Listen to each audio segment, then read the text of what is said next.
გამოიწვია, მე რასაც ხედავ, უბრალოდ შეუძლებელია მართლაც არ გამოიწვიოს ეს პროტესტი.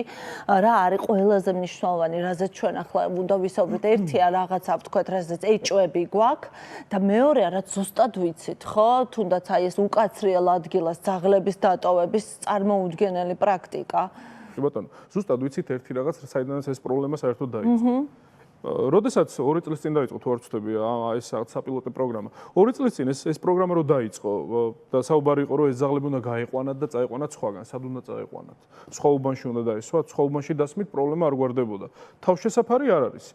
და რაც არის ის ძაღლებს ვერ იტევს, ხო? ფაქტია რომ თავიდანვე სიტყვებით თამაში იყო ჩვეულებრივად ეს პროგრამა, ეხლა უბრალოდ ამას უფრო მწვავე ხასიათი მისცეს და კი ვხედავთ რაც არის და როგორც არის. აქცია უნდა იყოს აუცილებლად და ამ აქციაზე უნდა იყოს ძალიან სერიოზული აქცენტები დასმული. განსაკუთრებით იმაზე, რომ ჩემ პირადად გეტყვით, რომ აღარ არის დრო რომ ამ თემაზე ვილაპარაკოთ მეორე პირში და თქვათ რომ აი ცხოველთა მოძულეები, ის ხალხი ვინც ეს გააკეთა. საზოგადოებამ უნდა ავიღოთ ჩემი აზრით ამაზე პასუხისმგებლობა და ჩვენი წილი პასუხისმგებლობა უნდა გავიზიაროთ, რომელიც ჩვენი ბრალია რეალურად ეს ძაღლები რო გარეთ არიან. ჩვენი ბრალია რომ ეს ძაღლები თუნდაც ხვებს კბენენ და ასე შემდეგ. და ეგ კბენაც და ეგ ნებისმიერი მათგან ეს გააცდენილი რაც ჩვენ არ გვჭირდება რომ ამ ძაღლებისგან გქონდეს, ხო? ეგ ყველაფერი ჩვენი მავნებლობის შედეგია იმის რომ რაღაცაზე არ ვიფიქრეთ თავიდან და მივიღეთ ის შედეგი რაც მივიღეთ. ხო და აქციაზე მაგაზე უნდა იყოს საუბარი. კომუნიკაციას არ აქვს ალტერნატივა ჩემი აზრით. სწორ კომუნიკაციაზე აქვს საუბარი. ერთმანეთს უნდა უთხრათ, იქ მეზობელს რომ დავინახოთ, რომ ძაღლს ცუდად ექცევა, იმ მეზობელს უნდა აუხსნათ. პირდაპირ ნიშნის მოგებთ, რომ ველაპარაკოთ, რომ აი რა ცუდი ხარ შენ. ჩემი აზრი ყოველ შემთხვევაში ესეთია, რომ ეს მიდგომა ყველაზე სწორი და არა ძაგება, რომ აი გავიგეთ რა, რომ პრობლემა ეს გავიგეთ, მაგრამ ერთმანეთს უნდა ველაპარაკოთ, იმ მეზობელსაც უნდა აუხსნათ, რომ ეს არის რეალურად პრობლემა და რაღაცნაირად ამას უნდა მიუდგეს ისე, როგორც პრაქტიკა მოითხოვს. ასევე რაღაცის დამატება მინდა რა, მინდა რომ თანამშრომლებზე ვთქვა, მე ვისთანაც შეხება მქონია, მაგალითად თბილისში ხო ძირითადად ეს იყო ერთ-ერთი ის უწყება, რომელზეც აი ჩემი ზარები რო ამოიღონ ახლა 112-ში, ანუ თვე არ გავა რომ მე რაღაცაზე არ დავრეკო, სულ და თანამშრომლულად ყოველგვარი იმის გარშე რომ აი იქნება გადავიყვანოთ ეს ძაღლები და მეც მოგეხმარებით და ვიპოვი ვისყავს მიჩვეული და თქვენ რომ დაჭერა არ გაგიჭირდეთ, აი 100-მაც იცის ახლა ეგ ამბები. არასდროს მე არ ყოფილვარ ამათ რაღაც ოპოზიციურად დამოკიდებულებაში და პირიქით ის ბიჭებიც რომ მოდიოდნენ, ერთხელ რაღაც ჩავარდნილი ძაღლი ვიპოვეთ, რა არ გააკეთეს რომ ის ძაღლი ამოიყვანა. ძალიან ბევრი კარგი თანამშრომელია და მართლა ძაღლები რო უყვარს, იმიტომ მუშაობს იქ. რა ანუ ეს ეგ პრობლემა საერთოდ არ გვაქვს, უბრალოდ არის რესურსის პრობლემა. რეალურად რა უნდა მოხდეს რა, ესეც მინდა რომ თქვა, ჩვენ არ ვართ ის ადამიანები, რომელსაც გქონია რომ ძაღლები პრობლემა არ არის, ქუჩაში რო არიან. ეს არის ყველას პრობლემა. აქ არავინ არ გეტყვით რომ ჩვენ გვიხარია რომ ძაღლი ან მიმკედლების გქონია თუ ხარიათ 7-7 8 10 და 20 ძაღლი რო ყავთ მიკედლებული. იმათ ჩვენ ტელევიზიას ყავს მიკედლებული ძაღლები. ანუ ეს რო იყოს რაღაცა კეთილმოწყობილი სივრცე, ანუ რეალურად ანუ როგორ უნდა მოგვარდეს პრობლემა. მარტივად არის ფინანსებთან არის საბოლოო ჯამში დაკავშირებული. ეს არის საყოველთაო და აგრესიული სტერილიზაციის კამპანია. ხუმან უნდა აქამდე რაც კეთდებოდა, უბრალოდ აქამდე სწორად კეთდებოდა, უბრალოდ ეს არ იყო საკმარისი. ვერ აუდიოდენ ბიჭები, რო ურეკავდი ხოლმე დილით რო დაურეკავდი, რომ აი რაღაცა ძაღლი არის გადასაყვანი, გამოჩნდა ძლივს და სანამ კიდე ლეკვები დაყარა წაიყვან, საღამოს ხან ახერხებდნენ მოსვლას, ხან არა. ხან ვიღაც ნაცნობს ურეკავდი, რომ იქნებ მალე მოვიდეს და ამიტომ რომ რესურსი არ ყოფნიდათ. ეს რესურსები არის გასაზრდელი და მეორე მხრივ თუ 1000-ში ერთ ძაღლზე გვაქვს ლაპარაკი, რომელიც აგრესიას ამჟღავნებს. ის ძაღლი უნდა გადაიყვანო სპეციალურ თავშესაფარში. 10 წლის წინ რო დაწყებულიყო ეს კამპანია, თუნდაც 5 წლის წინ ეს მასობრივად რო გასტერილებულიყო ყველა ძაღლი, დღეს თითოეულო ძაღლი იქნებოდა ქუჩაში. ვიღებ, იმიტომ რომ ბუნებრივი სიკვდილით ეს ძაღლი ამდენ ხანს ცოცხლობს, ხო, მერე დაიღუპება. აი ეს არის გასაკეთებელი. აი პრაქტიკულად რასაც ახლა ვისმენთ, რესურსი არ ყოფნით სტერილიზაციის და ანუ სამწუხაროდ ასეთ შტაბეჭება რჩება რომ მოიფიქრას ბევრად მარტივი გზა ებრძოლონ ძაღლებს. რესურსი ყოფნით საკმარისი მეტი თანხა არის გამოყოფილი.